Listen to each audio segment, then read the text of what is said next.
Porque no hay ideas sin consecuencias ni verdades absolutas. Para conocer es necesario preguntar. Y me da mucho gusto que estén con nosotros dos editores, la directora general de libros de la UNAM, Socorro Venegas. Gracias, Socorro. Y también está el editor Carlos Antonio de la Sierra, es editor de esta misma dirección. Y me da mucho gusto que nos acompañen porque están lanzando, digamos, una apuesta editorial poco frecuente, movidos por la pandemia, pero también por la curiosidad y la necesidad de estar revisando de manera crítica y puntual nuestro pasado. Gracias por acompañarnos. Gracias. Muchas gracias, Javier. Socorro, ¿en qué consiste esta propuesta? Son realmente proyectos importantes, tienen gran envergadura y me llama mucho la atención porque finalmente son propuestas editoriales para acceder a ellas en línea, que además fueron, digamos, curadas o revisadas por un equipo profesional que, digamos, que es el encargado de hacer esto, que es la dirección a tu cargo. Explícanos un poco esta propuesta. Con mucho gusto, Javier. Se trata en realidad de un proyecto muy amplio de la UNAM para reflexionar alrededor de la conmemoración de los 500 años de la caída de Tenochtitlan, pero también estamos buscando reflexionar sobre los 200 años de la independencia de México. Entonces, pensamos en un catálogo que pudiera reunir para los lectores la producción editorial reciente de la universidad. Por eso es que se trata de un catálogo vivo, lo consideramos así porque puedes encontrar fácilmente los libros y los artículos que recomendamos en este catálogo y le quiero pedir a Carlos que nos hable con más detalle ya del trabajo que se hizo, pero quisiera simplemente decir que este es un catálogo que abarca la enorme producción intelectual y creativa de los investigadores, de la comunidad de la UNAM, y que de este catálogo además se desprenden otros proyectos editoriales también, coediciones de la Dirección de Publicaciones con el Instituto de Investigaciones Históricas, de manera que encontramos como la manera de celebrar con nuestros académicos, con nuestras lecturas, con nuestros hallazgos, desde distintos ángulos. Entonces el catálogo es solo una parte y ahorita entramos en materia con los otros proyectos, si te parece bien. Sí, me parece muy bien. A ver, Carlos, ¿qué nos puedes comentar al respecto? Claro que sí, Javier. Bueno, pues el catálogo es un registro de publicaciones recientes de la universidad sobre estos dos acontecimientos, dos fechas conmemorativas, 1521-1821. La idea fue retomar toda esa producción en relación con esta temática que se hace de la universidad, no solamente desde los institutos, por ejemplo, sino tratamos de mapear un poco toda la producción, tanto de centros, direcciones, facultades, etcétera, y visualizar un poco cuál era esta producción. La idea fue crear un catálogo, un sitio de fichas catalográficas reciente en donde la gente interesada en la temática pudiera tener acceso. Entonces vamos de 2015 a 2021 con tanto publicaciones recientes como novedades. Y esa es una de las primeras categorías del catálogo. Tenemos estos dos aspectos, uno de acervo reciente que va de 2015 a 2020 y 2021 que son las novedades. Lo que quisimos en buena medida fue visibilizar esta producción de la universidad y acercarla al público interesado. ¿De cuántos libros estamos hablando, perdón? En este primer bloque, porque como bien dice Socorro, es un catálogo vivo que se va a seguir nutriendo constantemente. En este primer bloque tenemos alrededor de 100 publicaciones, tanto de libros como de artículos. Y tenemos otra categoría que son tanto libros comerciales o artículos, libros comerciales y artículos de descarga directa o libros de descarga directa, que es gratuito. Entonces, tenemos estas dos clasificaciones. Cada una de esas fichas que aparecen en el catálogo tiene un vínculo a la página tanto de compra de libro como de descarga gratuita. Entonces, lo que pretendimos fue un poco acercar las publicaciones al público en general interesado en la materia para que hubiera como un compendio específico en relación con los dos acontecimientos.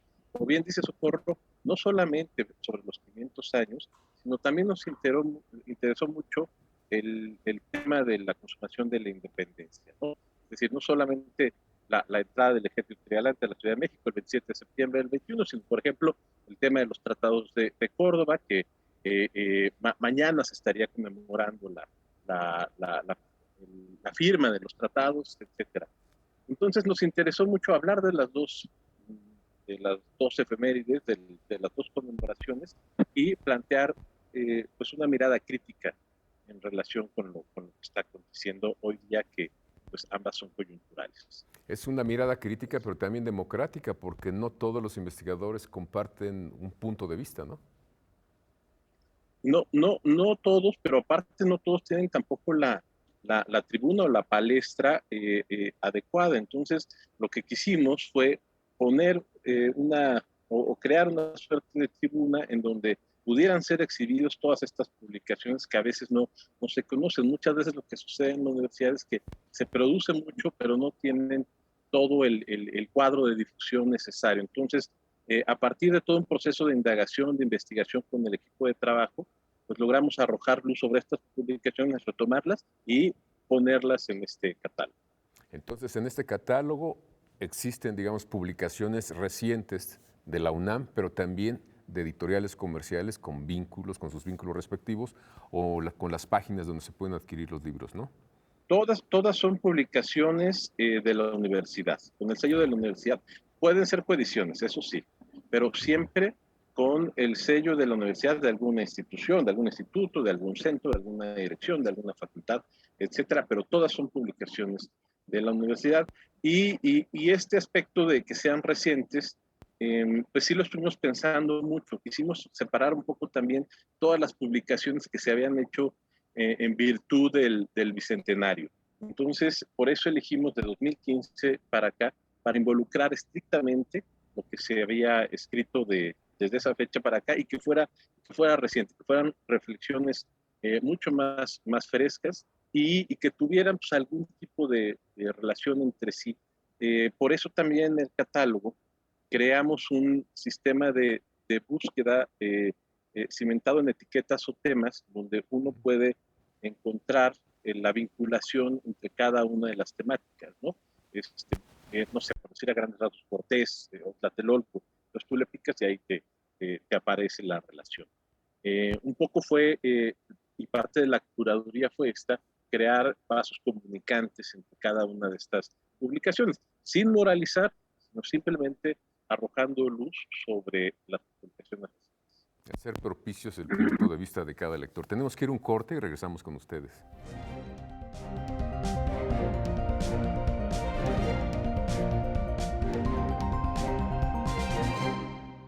Socorro Venegas, me llama mucho la atención esta propuesta editorial diferente. ¿De qué surge o por qué surge? ¿La sociedad está demandando nuevas lecturas para mirar al pasado de manera distinta? ¿O cómo es la cosa?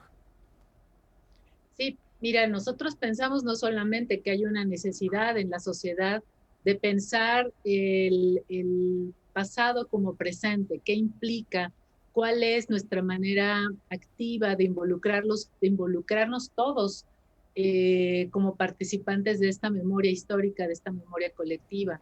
Entonces, también nuestros académicos, también nuestros pensadores han evolucionado, han reflexionado, tienen hallazgos que compartir y por eso pensamos en esta colección México 500, un proyecto muy ambicioso que elaboramos junto con el Instituto de Investigaciones Históricas y donde convocamos a 17 de los grandes investigadores de este instituto para trabajar en estos 15 títulos de divulgación que forman la colección México 500 y que pudieran ofrecer nuevas preguntas, nuevos abordajes, pensar, por ejemplo, la figura de la mujer, que no solo fue Malintzin, también pensar en que la historia no solo la construyen hombres, también las mujeres tuvieron papeles decisivos en la conquista y encontrarnos de esta forma ahora en un diálogo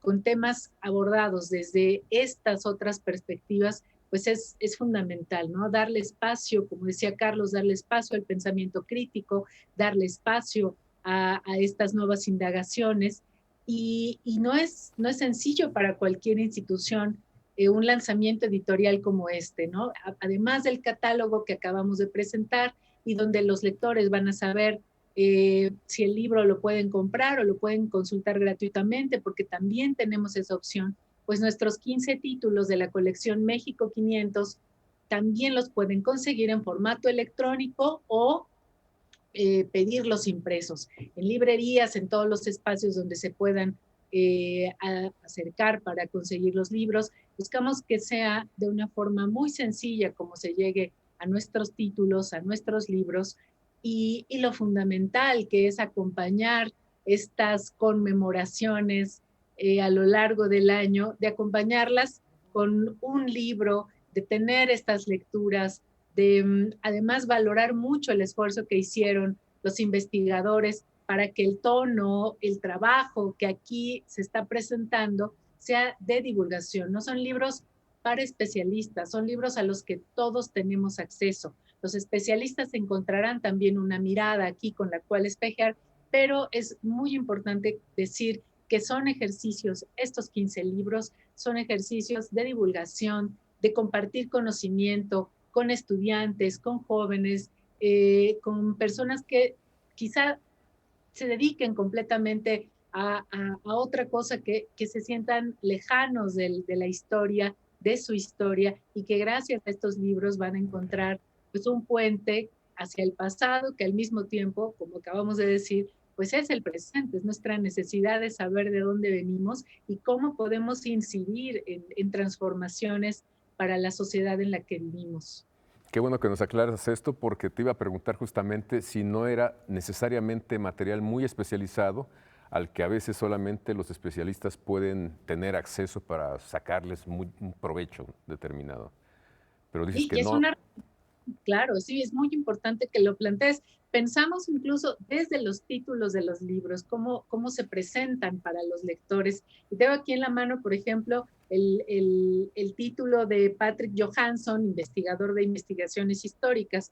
Su libro se llama Noche Triste, la conquista como derrota. Y allí desde el principio ya nos está planteando un conflicto, ¿no? En el que tenemos como lectores nos sentimos impelidos a entrar a esas páginas y a revisar por qué algunas veces la conquista también puede ser la derrota. Y en este libro, Patrick Johansson nos habla de alguna batalla que pudo haber cambiado completamente la historia, nuestra narrativa de la historia. O este otro título, Malintzin o la conquista como traducción, de Federico Navarrete, otro de nuestros grandes historiadores, y donde él está revisando el papel de las mujeres que fueron participantes, intermediarias, conductoras, pero que sin ellas esta historia tampoco se podría contar. También dice cosas muy interesantes el maestro Navarrete, entre otras, por ejemplo, que la idea de la conquista es una construcción jurídica y, digamos, pues escrita básicamente por Cortés para justificar sus actos frente a la corona española, ¿no? Más que una conquista real del grupo de españoles que él estaba dirigiendo, sino fue el resultado del conjunto de muchas fuerzas, porque Navarrete dice que menos del 1% de los combatientes, de los estrategas en esta conquista que sí conocemos, pues eran españoles, eran muy poquitos, ¿no?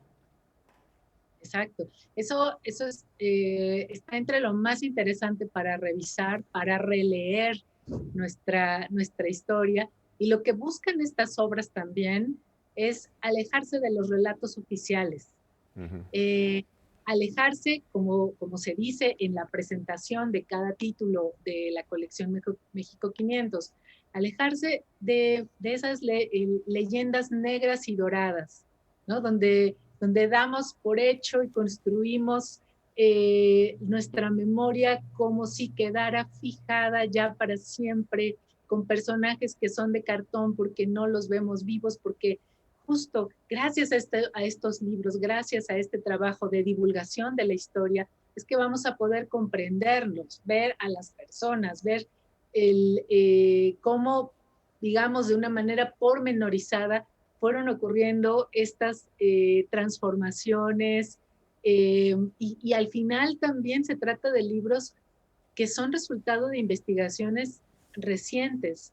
Yo siento que esta colección que justamente está revisando nuestro pasado histórico nos entrega, nos deja en las manos un trabajo muy sensible de investigación que tiene todo que ver con quiénes somos hoy y quiénes podemos ser.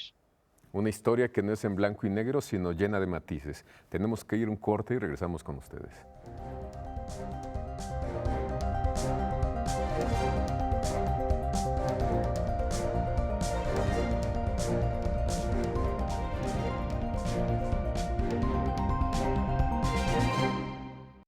Les recuerdo que está con nosotros Socorro Venegas y también el editor Carlos Antonio de la Sierra, hablándonos de una apuesta editorial interesante, 2 catálogos que nos van a permitir acercarnos a ese pasado que sigue causando simpatías y diferencias entre muchos de nosotros, pero también hay algo más, Socorro, y es la edición de un libro que nos habla de los europeos, digamos, se llama Los europeos en Mesoamérica. Es la visión justamente de varios historiadores hasta donde yo sé. Sí, de nuevo tenemos aquí una especie de tapiz riquísimo para todos los lectores, y este es un libro que antecede la reflexión sobre 1521, se sitúa en 1519 y el papel de los europeos en Mesoamérica. Es un libro que cuenta con colaboradores de primera línea, están Eduardo Matos Moctezuma, Guillem Olivier, Rodrigo Martínez Barax, Gisela Bombo Besser, María del Pilar Martínez López Cano, Berenice Alcántara, Pablo Escalante Gonzalvo, especialistas que nos ofrecen una mirada precisamente sobre el encuentro o desencuentro entre Cortés y Moctezuma y el papel que desempeñó el mito de Quetzalcóatl. Todo eso está en este libro que va complementando, si usé al principio la imagen del tapiz, tiene que ver con esto, ¿no? Porque lo que vamos a ver es realmente una especie de colección de imágenes de distinto origen, pero que al final van a configurarnos un panorama mucho más rico, mucho más amplio en relación con la caída de Tenochtitlan. ¿Qué pasó antes? ¿Qué era 1519? Y en este libro, que ya está disponible para los lectores en la librería electrónica de la UNAM y pronto en las librerías físicas también, las librerías físicas que todos conocemos. Y en este libro, como decía, vemos, por ejemplo, a Federico Navarrete una vez más plantear una pregunta de esas que él suele plantearnos, un desafío, y nos dice ¿quién conquistó realmente México? Y nos propone una explicación alternativa para que pensemos que aquí lo importante es dejarnos seducir justo por estas nuevas maneras de ver nuestra historia. Eduardo Matos Moctezuma abunda en este tema también, pero desde un punto de vista más específico, para hablarnos de las posibles causas de la caída, no solo de Tenochtitlán, sino también está Tlatelolco. Estas causas, Matos Moctezuma propone que tienen que ser revisadas desde el ángulo psicológico, desde la dimensión económica política, desde la dimensión militar también y de la salud. Otra aproximación también interesantísima es la de Gisela Bombo Besser, que nos recuerda el papel que desempeñaron las enfermedades infecciosas traídas por las personas españolas y africanas, que causaron una gran mortandad entre la población indígena en Mesoamérica. Por otro lado, María del Pilar Martínez analiza las repercusiones económicas de la conquista y la colonización española. Así que, como puedes ver, no hay un ángulo que se deje vacío. Son estas distintas miradas justo las que estamos proponiendo que los lectores conozcan, que se acerquen a estos libros. Buscamos muchísimo, además, ya desde el propio diseño, la concepción material de los libros, que fueran muy atractivos, que fueran ediciones muy dignas y que no fueran costosas, porque lo que buscamos es que realmente estén al alcance de las lectoras, de los lectores. Entonces te puedo hacer una pregunta que se hicieron ya hace tiempo. ¿Historia para qué? Si es tanto el esfuerzo editorial que están haciendo. Sí, por supuesto, porque esto es preguntarnos una vez más quiénes somos, ¿no? ¿Cuál es la naturaleza de nuestro trabajo? Y en el ámbito universitario, esto es fundamental, poder llegar a los más jóvenes lectores con estos títulos que están buscando ampliar nuestras miras, nuestros horizontes, con un lenguaje sencillo, con un lenguaje donde no se pierda la complejidad del tema que estamos abordando, pero que justamente por ser estudios de divulgación, justamente por eso pueda llegar a todas y a todos, ¿no? Entonces, amas de casa, científicos, médicos, estudiantes de bachillerato, pueden tener acceso a su propia historia con el pensamiento, con el trabajo de nuestros grandes investigadores. La UNAM es la casa de todos y la UNAM está por eso poniendo al alcance de comunidades mucho más amplias estos títulos. ¿Y qué otros proyectos tienes, Socorro? Porque siempre nos sorprendes con cosas que ya están casi en la mesa y me gustaría adelantarme un poco.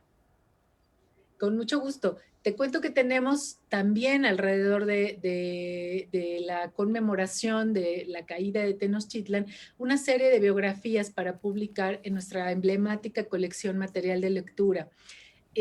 Todos conocen esos pequeños folletos, ¿no? Unos libros muy sencillos, ni siquiera tienen lomo, están engrapados, están pensados justamente para que sean muy, muy portables, para que los lleves a todos lados.